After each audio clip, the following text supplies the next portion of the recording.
Vamos a ir a la palabra del Señor esta noche. Libro de Isaías, capítulo 7. Gloria a Dios. Vamos a leer su palabra esta noche honrando al Padre, al Hijo y su Santo Espíritu. Dice así su palabra. Aconteció en los días de Acaz, hijo de Jotam, hijo de Usías, rey de Judá, que Resín, rey de Siria, y Peca, hijo de Remalías, rey de Israel, subieron contra Jerusalén para combatirla, pero no la pudieron tomar. Versículo 2. Y vino la nueva a la casa de David diciendo: Siria se ha confederado con Efraín, y se le estremeció el corazón y el corazón de su pueblo, como se estremecen los árboles del monte a causa del viento. Entonces dijo Jehová a Isaías: Sal ahora al encuentro de Acaz, tú y Sear Jasú, tu hijo, al extremo del acueducto del estanque de arriba, en el camino de la heredad del lavador. Y dile: guarda y repósate, no temas, ni se turbe tu corazón a causa de esos dos cabos de tizón que humean por el ardor de la ira de Resín y de Siria y del hijo de Remalías. Ha acordado maligno consejo contra ti el sirio, con Efraín y con el hijo de Remalías, diciendo: ellos piensan hacerte daño, quieren invadir el territorio de Judá, conquistarlo y llenar de miedo a su gente. Piensan poner como rey al hijo de Tabel o de Tabeel. Quiero hablarles bajo este texto, ¿verdad?, del libro de Isaías, y el contexto es acerca de una alianza que hicieron los de Samaria con los enemigos del pueblo de Israel para tratar de invadir, ¿verdad?, Israel. Y dentro de lo que hemos visto tres cosas más o menos, ¿verdad?, aunque hay muchas otras, pero quiero que nos centremos en tres aspectos de lo que leíamos esta noche. Número uno, subamos contra Jehová y aterroricémosla. Número uno, el siguiente aspecto que quiero que revisemos esta noche es: hagamos una brecha en sus murallas. Y el número tres, pongamos un rey en medio de ella. Tres puntos fundamentales que yo quiero que esta noche nosotros revisemos en este contexto. Y aunque esto sucedió hace más de 2700 años, nosotros podemos ver cómo el enemigo trabaja de la misma forma, tiene las mismas estrategias, y podemos ver este contexto como que si fuera el contexto que nosotros estamos atravesando en este tiempo. El versículo 6, y esta es la versión de la Biblia de las Américas, nos dice que el primer objetivo del enemigo era subir en contra de Jehová y aterrorizarla, ¿verdad?, infundirle temor. Muy bien. ¿Qué significa, mis amados, Judá? Nosotros sabemos por la palabra del Señor que Judá, ¿verdad?, en el hebreo significa alabanza. Jehová, amados, recibe alabanza de su pueblo. Y mire que encontramos dentro, amados, de ese contexto que no solamente es un contexto político y social, sino también espiritual y enseñanza para nosotros, que lo que el enemigo en primer lugar quiere derribar son nuestras defensas. Lo primero que quiere derribar son nuestras defensas espirituales. Y la palabra Judá en lo espiritual es alabanza. No dice la Biblia que nuestra alabanza, el gozo del Señor, no dice que es nuestra fortaleza. ¿Cuántos están perdiendo el gozo porque están viendo las circunstancias de la vida? ¿Cuántos están perdiendo la paz porque están recibiendo malas noticias de parte de las tinieblas? ¿Cuántos han dejado que suba el enemigo? Y mire esa palabra: subieron contra Judá. Los que alaban, los que adoran, amados, no están en una posición de derrota, no están en una posición de caminar siempre pensando en el fracaso. Todo aquel que se convierte en adorador, todo aquel que se convierte en alguien que, no importando las circunstancias, está adorando al Señor, está en una posición de altura, en una posición celestial, hablando espiritualmente. Y el enemigo sube para destruir tu alabanza. El enemigo sube para destruir tu adoración. Y sabe que hay mucho pueblo de Dios en este tiempo que está con las manos caídas, está con sus brazos caídos y se ha olvidado de la alabanza del Señor. Se ha olvidado de la adoración del Señor y ha caído en una especie de adormitamiento, en una especie de conformismo, en una especie de excusa para dejar que el desánimo entre en mi vida. Punto número 1, el enemigo va a enfocar en primer lugar sus armas, sus mañas en aquellos que él sabe que son adoradores de Dios, en aquellos que saben que su fortaleza está en adorar al Dios de los cielos. Punto número 2, decíamos que también enfocaron, ¿verdad?, dentro de sus estrategias, hacer una brecha en sus murallas. Hacer una brecha en sus murallas. ¿Qué significa, mis amados? De acuerdo a la palabra, tener brechas en las murallas. Recuerda que el Señor, encontramos en su palabra, que anda buscando aquel que se ponga en la brecha y que haga intercesión por su pueblo. Y en una palabra dice: busqué uno y no lo hallé. Las brechas y las murallas me hablan de las personas que siempre están de pie, de aquellos que siempre están delante de su familia, tapando esas brechas. Todos tenemos brechas familiares, porque no somos perfectos. Nuestra familia, mis amados, si no es uno que está en algún tipo de problema, es otro, y siempre necesitamos estar tapando brechas. Y aquellos que interceden y aquellos que entienden que son llamados a ponerse en la brecha y que esas murallas no haya ningún lugar donde el enemigo pueda penetrar, son gente que entiende la responsabilidad que Dios le ha dado para que el enemigo no pueda permitir en esas brechas. ¿Sabe qué sucede en los edificios cuando empiezan a encontrarle brechas? Cuando empiezan a rascarse, ¿verdad? Hablando en buen catracho. Comienza un proceso de destrucción, comienza un proceso de deterioro, y generalmente, amados, esas brechas comienzan abajo, en las bases, en lo que sostiene los edificios, y los edificios se caen. ¿Cuántos en estos tiempos han dejado de ponerse en la brecha?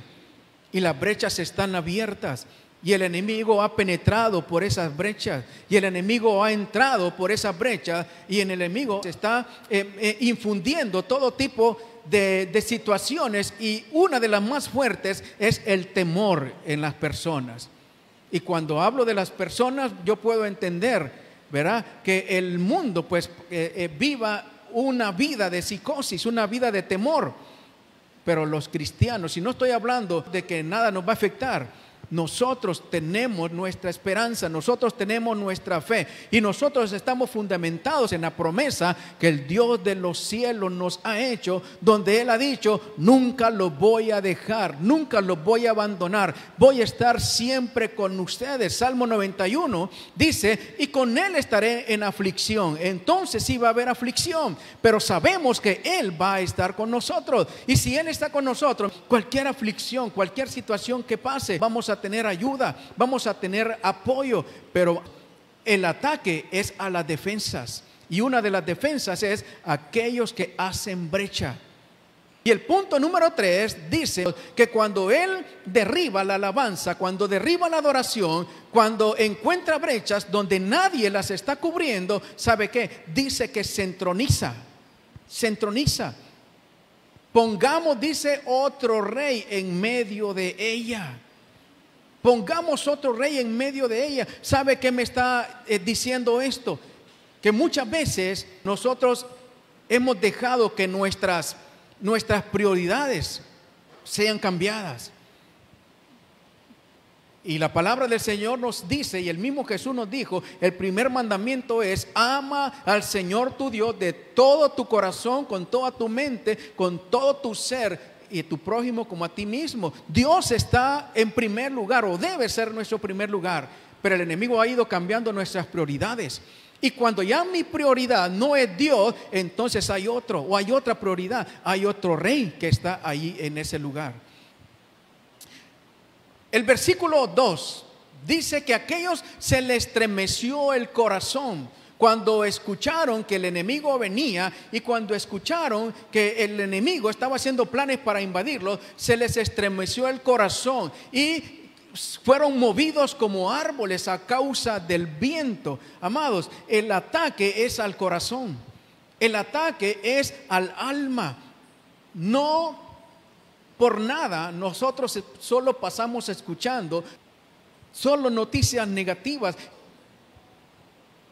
El enemigo tiene un plan, y ese plan es destruir nuestras defensas.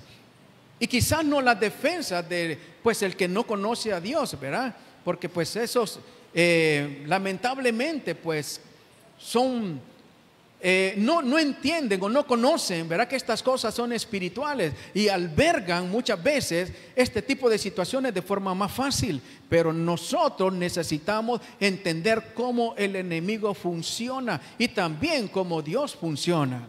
Entonces, el ataque siempre va a ser a través de entrar a tu corazón. La Biblia dice en el libro de Proverbios, capítulo 4, versículo 23, sobre todas las cosas cuida tu corazón. Y me gusta esta versión, la versión Nueva Traducción Viviente. Sobre todas las cosas cuida tu corazón, porque este determina el rumbo de tu vida. Porque este determina el rumbo de tu vida. ¿Qué pasa cuando nosotros tomamos decisiones en base al corazón? Cuando tenemos que tomar alguna decisión, pero la tomamos en base a cómo nos sentimos en ese momento. Si en ese momento estamos aterrorizados, si en ese momento estamos turbados de corazón, vamos a tomar generalmente muy malas decisiones.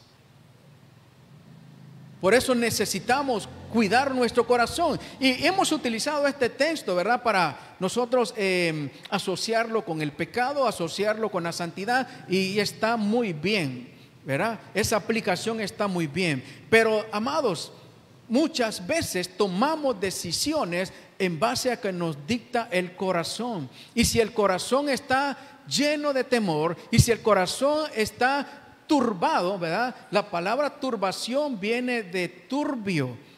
Algo turbio es algo que no está claro, no hay claridad. Por ejemplo, usted tiene un vaso de agua y le caen ahí un poco de polvos, le han enturbiado su agua, ¿verdad? Entonces eso es la turbación del corazón. No hay claridad para nosotros poder tomar decisiones y para decir y para que esa decisión sea lo mejor, y lo que es peor, que no es muchas veces de acuerdo a la palabra de Dios, sino que de acuerdo a cómo está obrando ese sentimiento en nuestros corazones. El temor. Del temor que le estoy hablando yo esta noche es del temor que se convierte en espíritu de temor. Y es de eso que yo quiero que nosotros esta noche, ¿verdad?, nos apercibamos y nos demos cuenta lo peligroso que es, no el temor en sí, sino el espíritu de temor. Juan capítulo 14, versículo 1, el Señor le dijo a sus discípulos: no dejen que el corazón se les llene de angustia. Confíen en Dios, confíen también en mí. Muy bien, ¿qué encontramos aquí? ¿Qué encontramos aquí? Encontramos, amados, que muchas veces, ¿verdad?, ese temor se convierte en angustia. ¿Qué es la angustia? La palabra angustia viene de la palabra angosto, ¿verdad? Es una angostura. Es algo donde no se cabe, ¿verdad? Entonces, ese sentimiento de angustia es un sentimiento que no da paz, amados. Es un sentimiento que no deja vivir. Es un sentimiento que no da sosiego. Es un sentimiento que nos tiene todo el tiempo pensando solamente cosas negativas, ¿verdad? Entonces, cuando el corazón se llena de angustia, ahí, amados, se está convirtiendo en un espíritu de temor. Hay espíritus de temor. ¿Y qué hace el espíritu de temor? ¿Sabe qué es lo que cambia? Cambia la angustia por la confianza en Dios. Por eso Jesús lo asocia. Y por eso Jesús dice, ¿saben qué? No dejen que se llenen de angustia.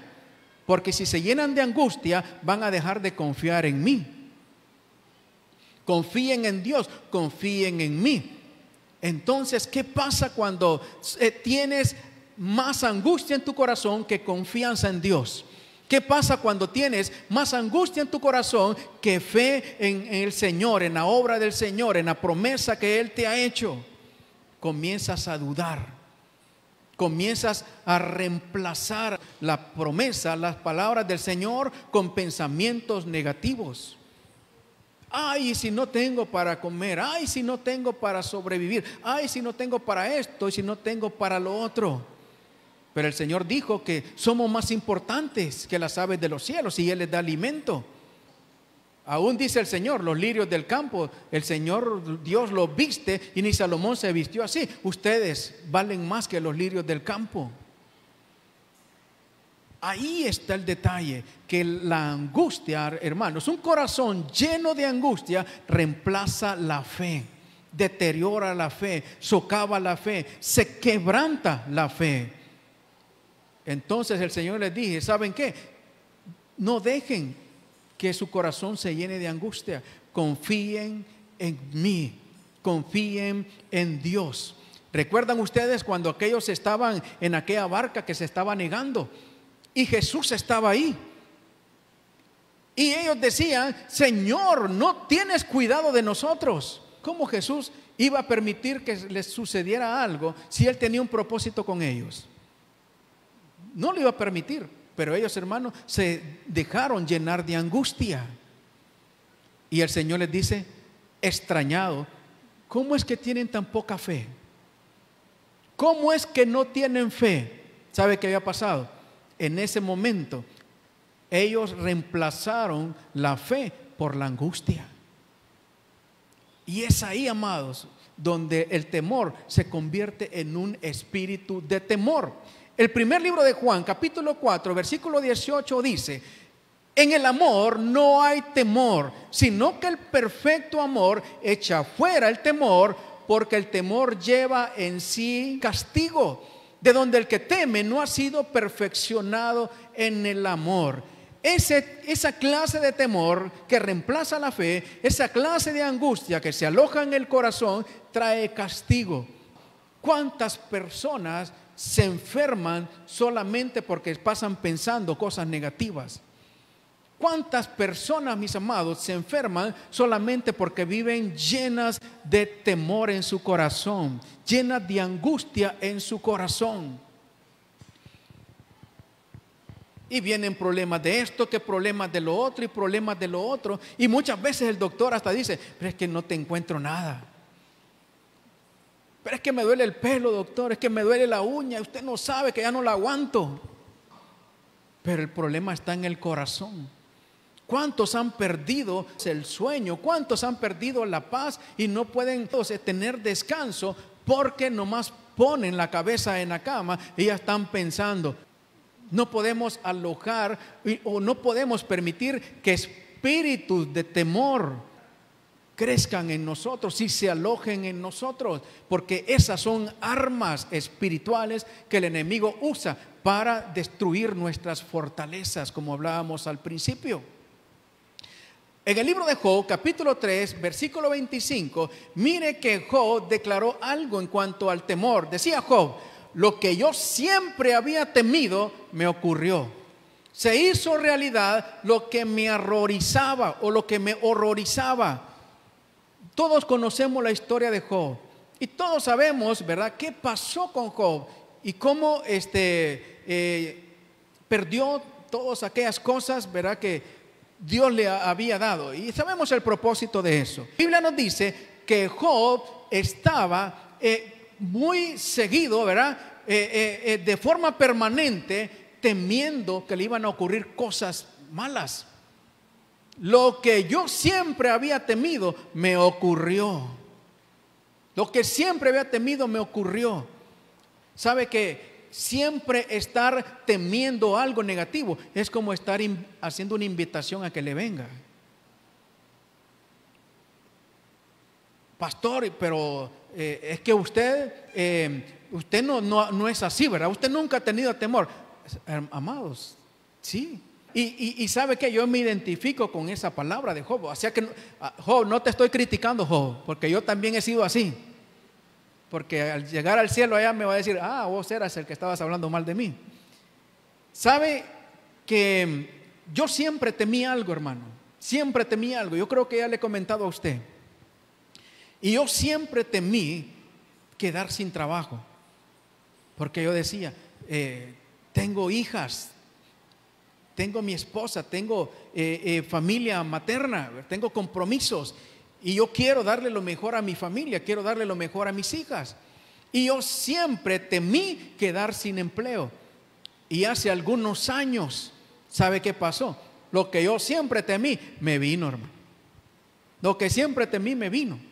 Y yo ya le he testificado a usted que yo confiaba en mis habilidades. Y en eso viene, hermano, que sacan a Mel Zelaya. Y usted sabe que el país pasó como año y medio, 2 años, hermanos, que las empresas se iban, no contrataban a nadie, hermanos. ¿Y sabe qué? 2 años. ¿Sabe qué me tocó? Confiar en Dios, hermano. Confiar en Dios. Y sabe que muchas veces ese es el último de nuestros argumentos. Como ya no tenemos más opción, ahora voy a confiar en Dios, en lugar de ser el primer de nuestros argumentos, ¿verdad? La primera fuente a la cual nosotros podemos o debemos acudir. Dios nunca dejó mi mesa sin comida. Dios nunca dejó mis hijas sin educación. Dios nunca dejó que yo dejara de hacer mi trabajo aquí en este lugar. Yo siempre tuve gasolina para venir a esta casa, a este lugar, a hacer el trabajo que Dios me encomendó. ¿Y sabe qué? El propósito de Dios en mi vida, Dios lo cumplió, aún yo no teniendo una fuente de empleo. Entonces Dios me hizo pasar por esa situación para que yo entendiera que no era por lo que yo tenía, por lo que yo podía hacer, sino que era porque Dios tiene un propósito para mi vida. Entonces yo te digo, amado, ¿verdad? Y le digo a aquellos que quizás estén teniendo esos sentimientos de angustia o que se están dejando apoderar por espíritus de temor, que si Dios tiene un propósito contigo, no es crisis económica que lo va a detener. Si Dios tiene un propósito contigo, no hay tinieblas que se levanten, no hay potestades que se levanten que van a detener el propósito de Dios para tu vida. No sé cuántos lo creen. ¿Cuántos saben que Dios tiene un propósito con ellos? Aleluya, hermano.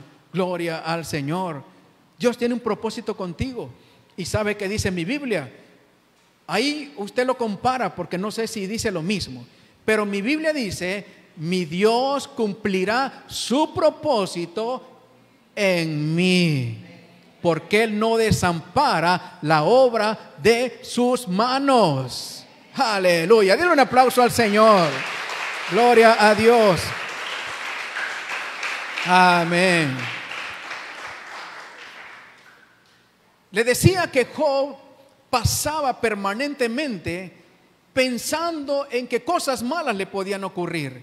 Y yo le decía que solamente pensar en cosas malas, que esto me va a suceder, que lo otro me puede pasar, es como una invocación o como un permiso para que puedan ingresar espíritus de temor a nuestra vida, o para que el enemigo pueda ingresar y poner tropiezo en nuestras vidas. ¿Sabe qué pasó con Job?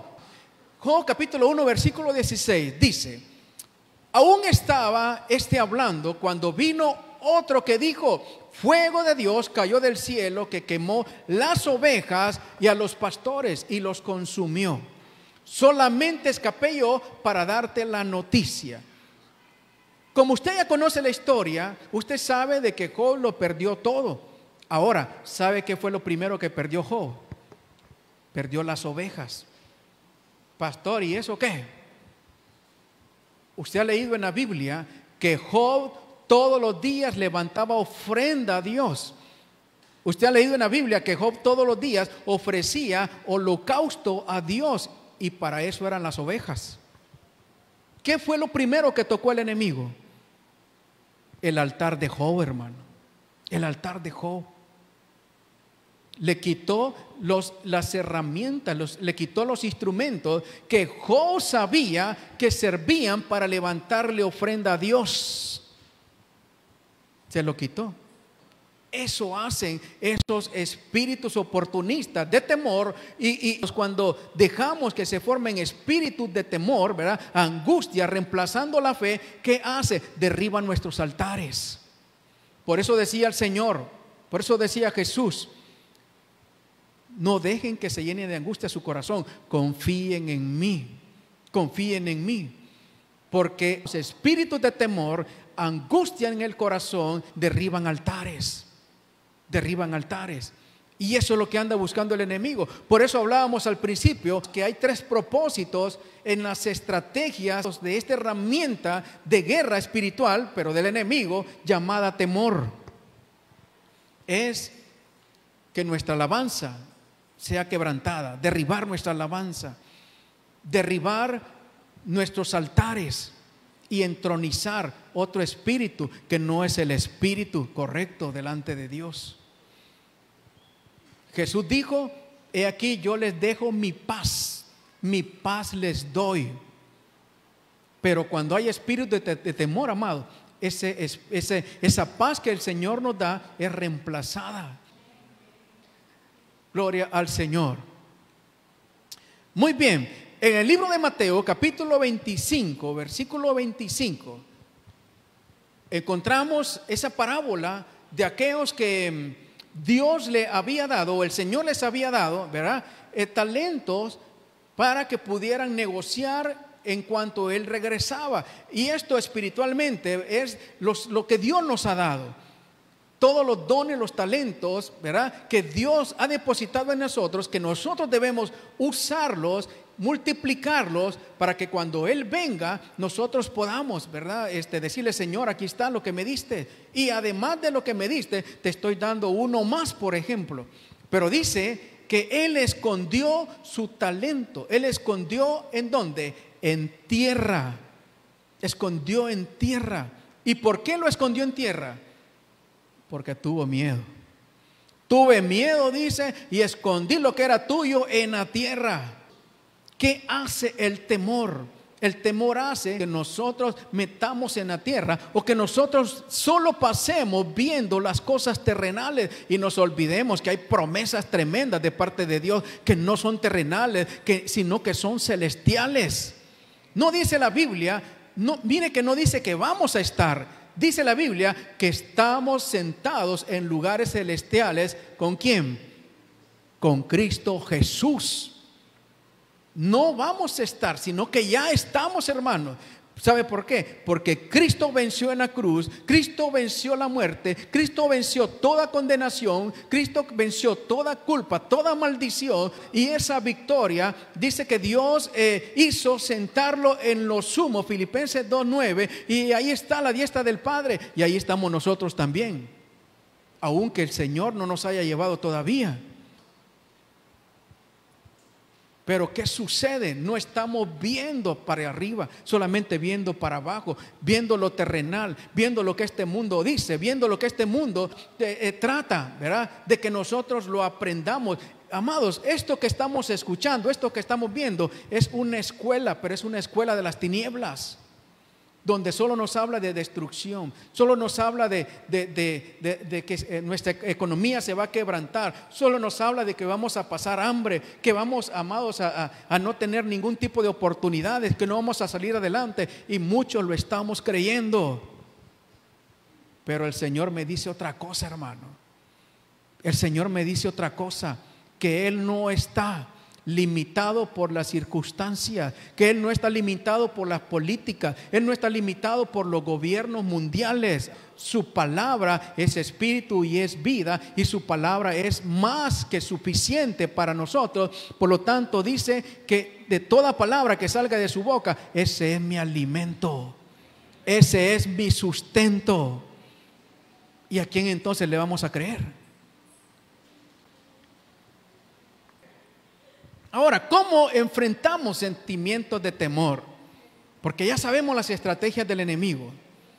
¿Cómo enfrentamos sentimientos de temor?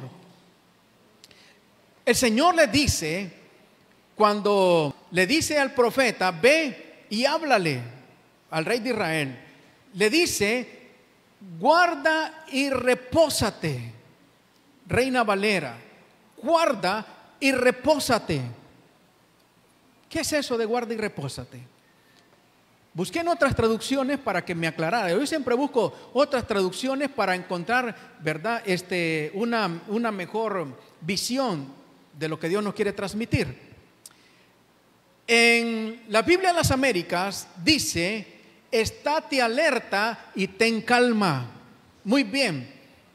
¿Sabe que Dios aquí no le está diciendo a Israel y a su rey, no se preocupen, no le paren bola, ustedes solamente tienen que tener una super fe? No, hermano, le dice, estén alerta, pero tengan calma. Otra versión, la versión Dios habla hoy, le dice, ten cuidado, pero no te asustes. Entonces, ¿cómo va a caminar usted? ¿Cómo voy a caminar yo? Con cuidado, hermano, con cuidado. Pero no voy a dejar que se alojen espíritus de temor en mi vida.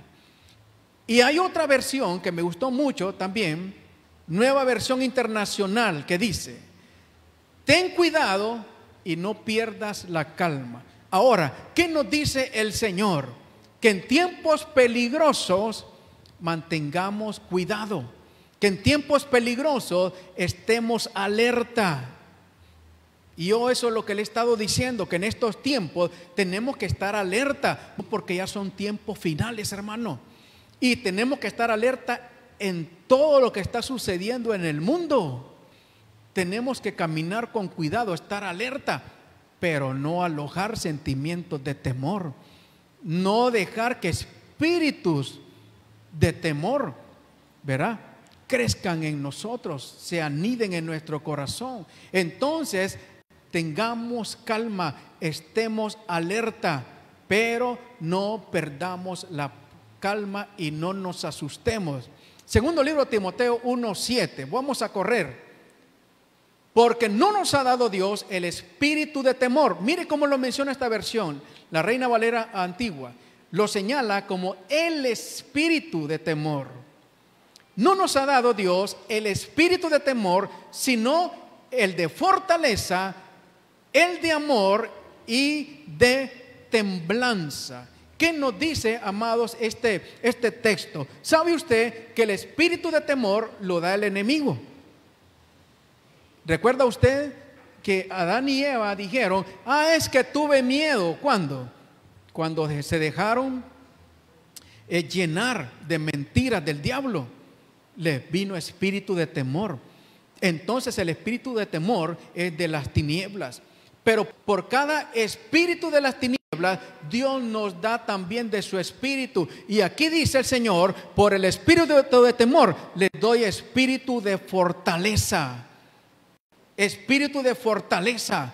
El espíritu de fortaleza es lo que yo sé que habita en mí, que actúa en mí y por quien yo vivo. Por eso yo soy fuerte. Por eso dice la palabra, diga el débil, fuerte soy.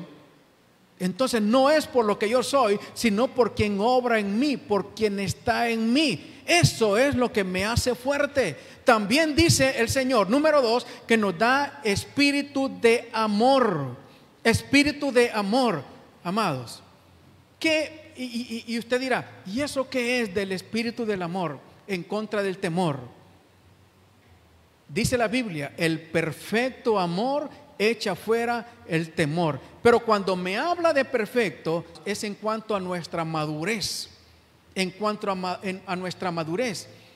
Y en cuanto que sepamos que el amor de Dios no va a permitir que lo que es de Dios sea manoseado por el enemigo. No sé cuántos de los que están aquí, ¿verdad? De los que son padres, van a permitir que venga alguien y trate de hermanos, de hacer algo en contra de sus hijos. Nadie lo va a permitir, hermano. Los que somos padres, hermano. Y bueno, los chiflidos tal vez, ¿verdad? Pero hermano, ya un abuso, eso no, hermano. Eso no. Cuando yo voy con mis hijas, a veces me dicen, adiós cuñado. Pero yo no, hermano, ¿yo por qué me voy a poner ahí? Me voy a enojar por eso, hermano.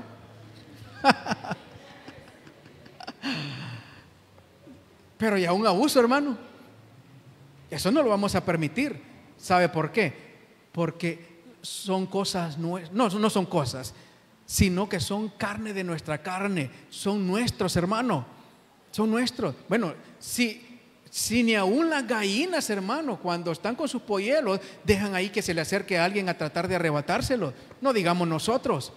Ese es el perfecto amor, hermanos, el perfecto amor de Dios.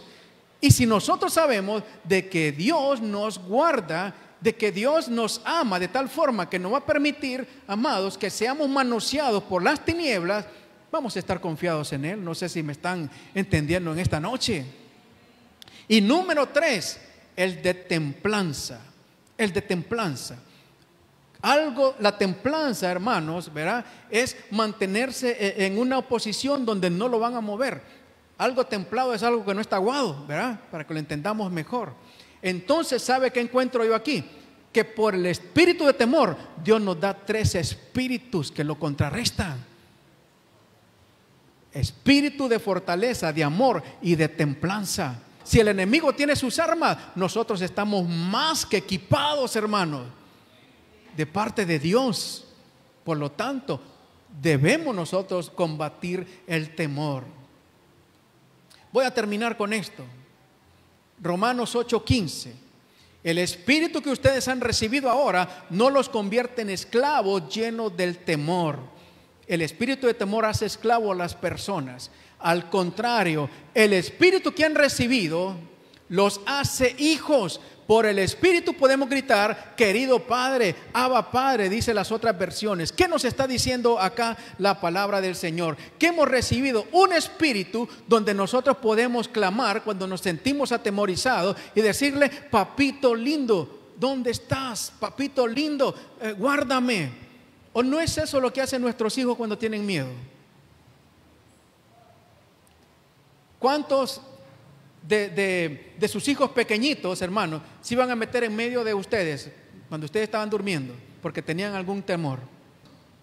¿Y por qué ellos acuden a nosotros? Porque saben que nosotros los vamos a proteger, no importando qué, hermano. Y aunque fueran cosas, ¿verdad? Que no, una cucaracha, papá, mamá, pero ahí y va el papá, ¿verdad? Él valiente y aquí está tu papá. Sí, hermano. Entonces hay un espíritu, dice la Biblia, que hemos recibido, es el espíritu de hijos que nos hace acudir al Padre cuando nosotros sabemos que estamos en algún tipo de peligro. Por eso somos hijos. Por eso somos hijos. Con esto sí termino. Anímate, dice el Señor, porque yo he vencido al mundo. estas palabras les dejo, dijo el Señor, para que tengan paz en mí. En el mundo van a tener aflicción, pero confíen que yo ya vencí al mundo. Vamos a ponernos de pie en esta noche. Cantaremos a Él alabanzas.